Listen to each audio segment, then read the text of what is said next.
السلام عليكم ورحمة الله وبركاته. أعوذ بالله السميع العليم من الشيطان اللعين الرجيم. بسم الله الرحمن الرحيم.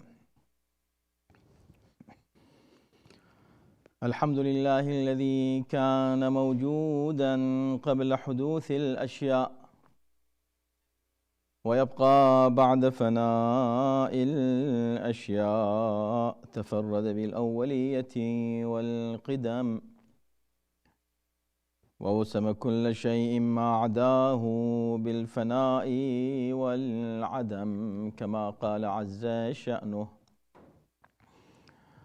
كل شيء هالك إلا وجهه وكل نفس ذائقة الموت، وقال كل من عليها فان ويبقى وجه ربك ذو الجلال والإكرام. والصلاة والسلام على سيد الأنام سيدنا ونبينا ومولانا أبي القاسم محمد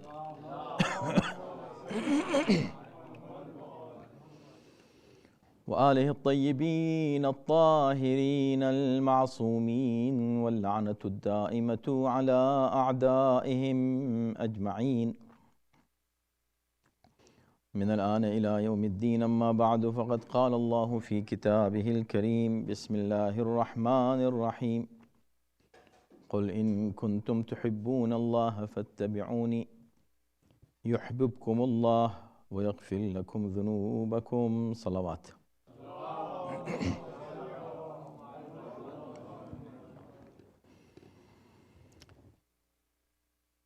So our topic is Dua Makarim al-Akhlaq, the noble manners and the best ethics that has been taught by all Anbiya, and the purpose of the prophethood and risalat overall is to teach human being good manners. This لِأُتَمِّمَ مَكَارِمَ الْأَخْلَاقِ. This is what the Prophet himself has said, that I have been sent to complete and to perfect the akhlaq and manners of human being. And this is Islam actually. Islam is this. Good manners is Islam. And in this dua, Imam is asking Allah subhanahu wa ta'ala. Dua is asking, right? Dua is supplication, that you ask Allah something. While he is asking, originally he is teaching. All our du'as, all supplications that we read are from our Aimma alayhimus salam, and they originally want us to learn something through supplications, through the dua, when you ask Allah subhanahu wa ta'ala. Because usually when we speak about dua, we think dua means some desires, some needs, something that I want, it should happen. This is dua. That's why we ask Allah subhanahu wa ta'ala for, for certain things. Give me this, give me that. In the dua of Aimma alayhimus salam, Imam is asking, yes, asking Allah, give me, but what? See, in this dua, Makarim al-Akhlaq, as you know that we are discussing this for a long time, and still a long part of the dua is left, which we need to discuss inshallah in future.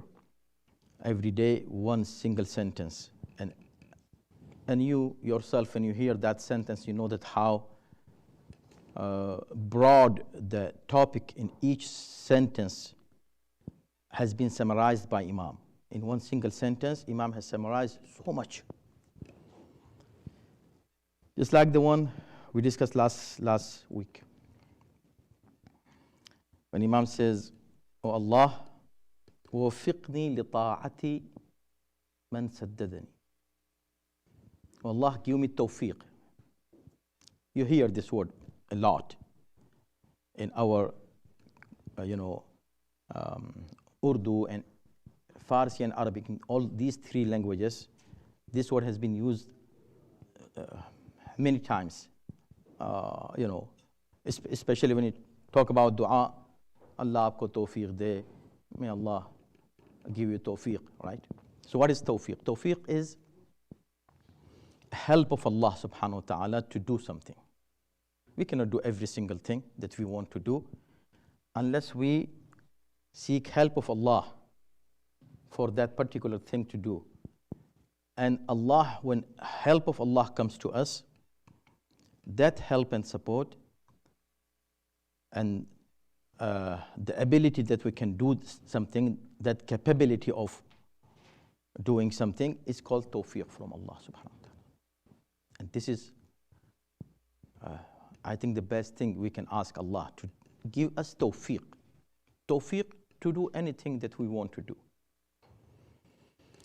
Here he is asking Allah the tawfiq, وَوَفِّقْنِي, give me tawfiq لِطَاعَةِ مَنْ سَدَّدَنِي, to listen to the person who is guiding me, giving me good directions.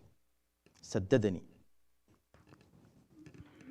لِطَاعَةِ مَنْ سَدَّدَنِي, who actually making me stay on right path. By his advice, of course. Somebody will come and advise you, give you some good advices. So many times you hear that advice and say, okay, yeah, I know. He's Moulana, he always talks about this. This is majlis. Okay, this is a topic that he has to bring the ayah from here and hadith from there and a story and done. Yes. At that time you say, wow, good speech, good majlis, good. When you go out, what did Moulana say? Oh, very good speech. What was that? I don't remember. I don't remember. So when somebody is giving you advice, listening to that advice is a pathway for success.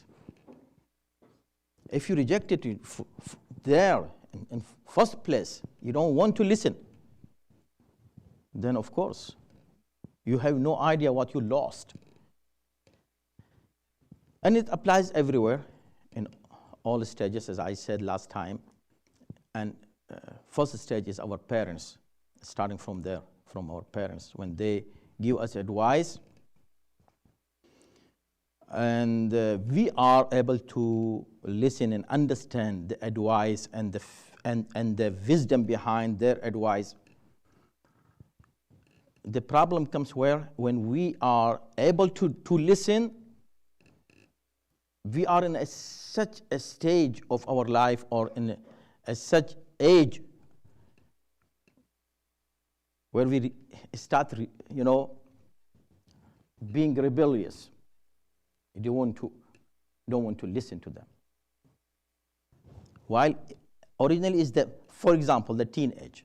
Teenage is the time when you should listen to your parents. That is the time.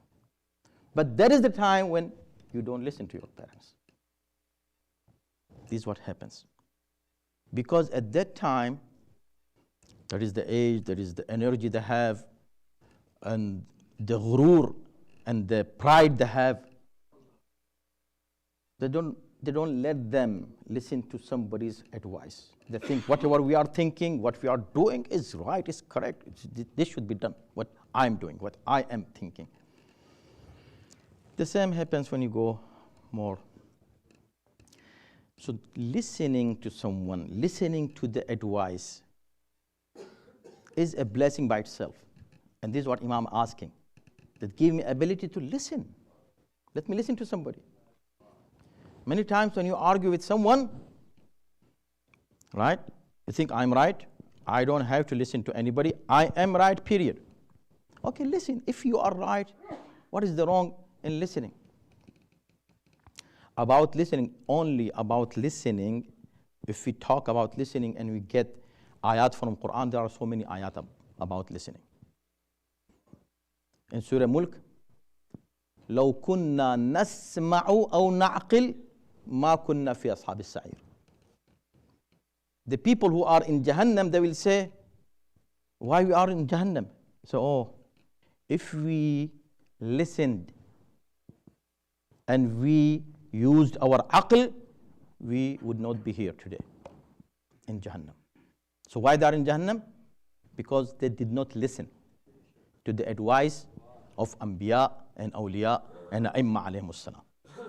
لو كنا نسمع, if we really have listened to, if we had listened to those advices, we would not be here.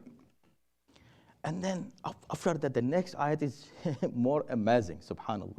فَاعْتَرَفُوا بِذَنْبِهِمْ فَسُحْقًا لِأَصْحَابِ السَّعِيرِ. This was their acknowledgement of their crime.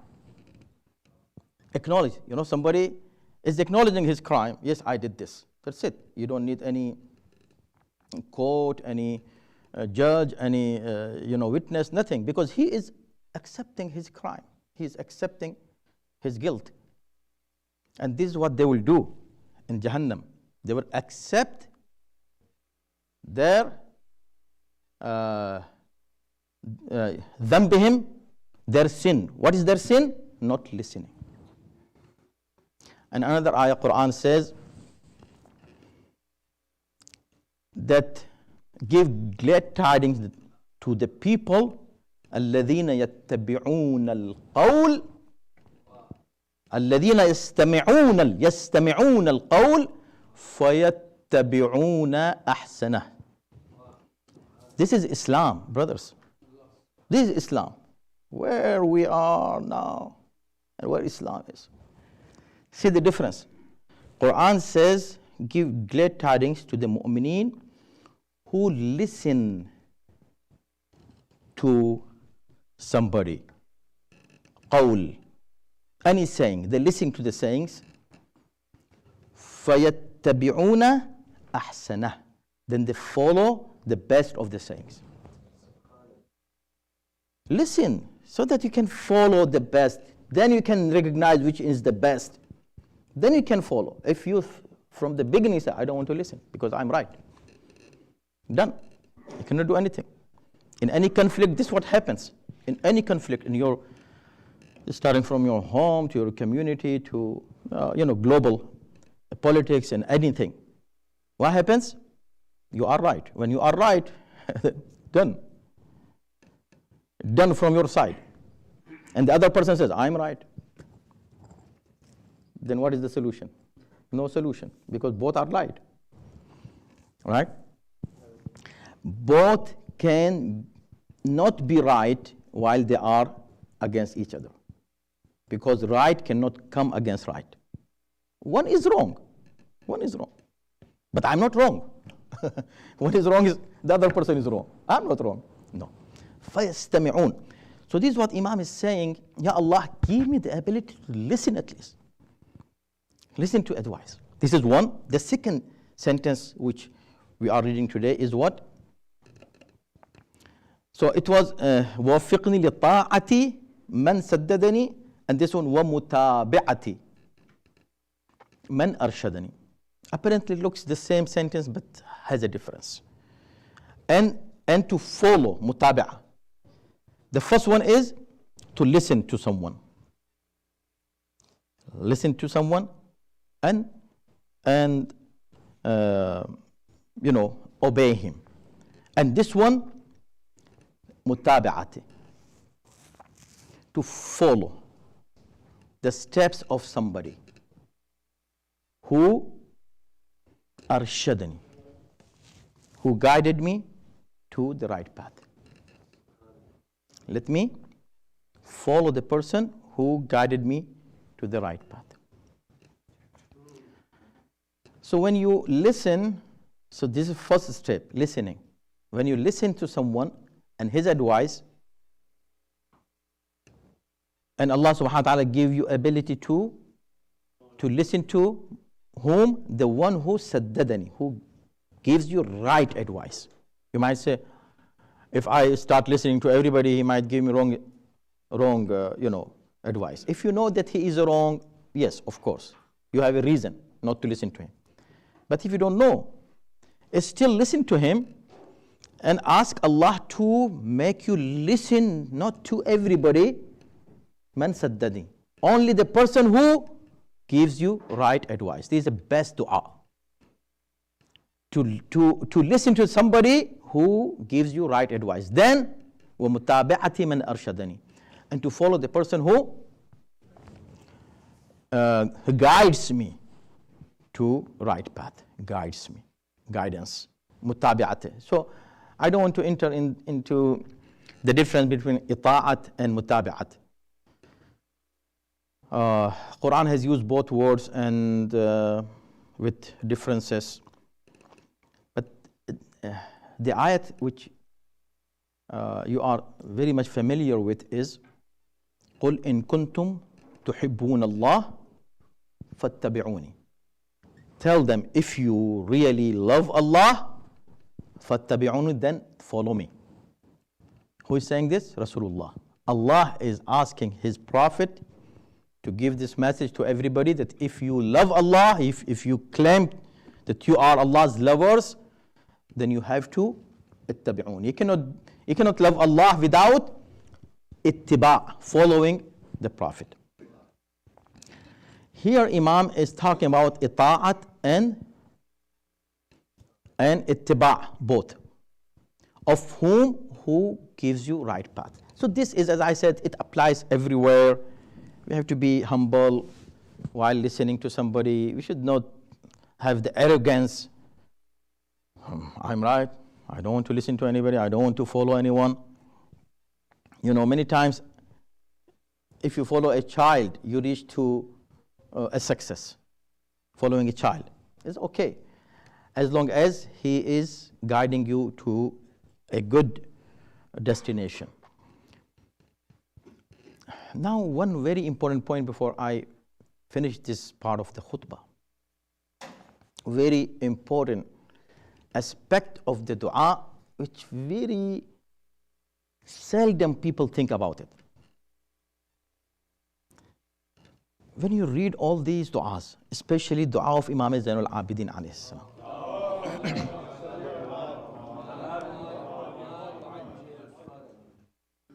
we find a very subtle message there from Imam to overall the entire humanity and especially the Muslim Ummah.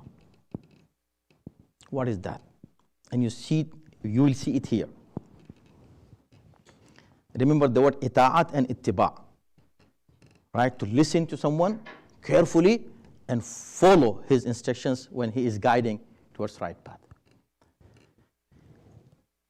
See, Imam Zainul Abidin alayhi salam,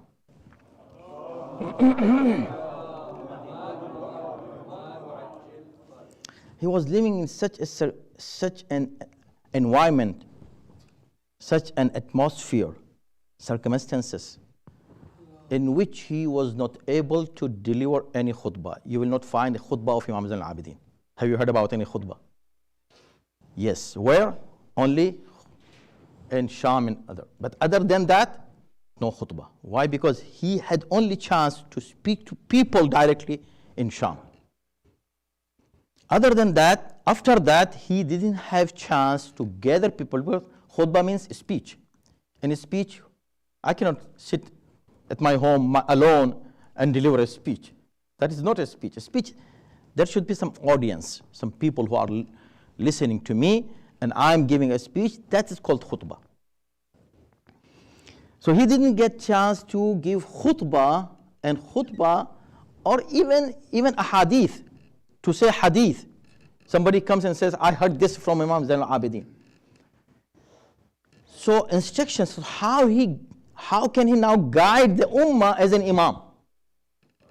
He cannot give khutbah. He has no freedom of giving a hadith. He has no freedom to start a school like Imam Baqir and Imam Sadiq did.